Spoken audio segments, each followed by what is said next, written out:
Guys আজ আমরা Minecraft অথবা ক্রাফটম্যান 5 গেমটাতে কিভাবে স্কিন অ্যাড করতে হয় ক্যারেক্টার স্কিন অ্যাড করতে হয় ওইটা শিখবো।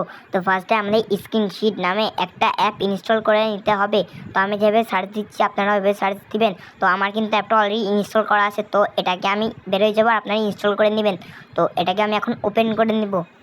তো গাইজ ওপেন করে কিন্তু আমাদের প্লাস একটা আইকন থাকবে, এখান থেকে সার্চ স্ক্রিনে ক্লিক করে দেবো।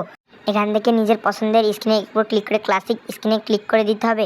তো এখান থেকে কিন্তু স্ক্রিনটা সেভ হয়ে যাবে, আপনার কিন্তু অ্যাড আসতে পারে। তখন দেখেন আমার স্ক্রিন সেভ হয়ে গেছে। তো এবার আমরা ক্রাফটম্যান গেমটিকে ওপেন করে ডিজাইন রুমে ক্লিক করে দেবো। তো ক্লিক করে দেওয়ার পর আমরা কিন্তু এখানে একটা অন্য জায়গায় যে এডিট ক্যারেক্টারের উপর ক্লিক করে ওখানে নিচে একটা অপশান আছে, ওটা ক্লিক করবো। তখন ডিউ স্ক্রিনের উপর ক্লিক করে ক্লোজ নিউ স্ক্রিনের উপর ক্লিক করব।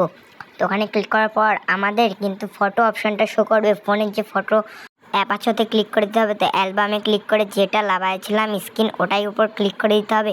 ক্লিক করে দেওয়ার পর আমাদের দুটো শো করবে, যে কোনো একটার উপর ক্লিক করে এখান থেকে বের হয়ে আসলে কিন্তু আমাদের পুরোভাবেই স্ক্রিনটা সেট হয়ে গেছে। আর গাইজ যদি ভিডিওটা ভালো লাগে ভিডিওটাকে একটা লাইক করে চ্যানেলটাকে সাবস্ক্রাইব করে দিও প্রতিনিয়ত গেমের ভিডিও পাওয়ার জন্যে। Thank you.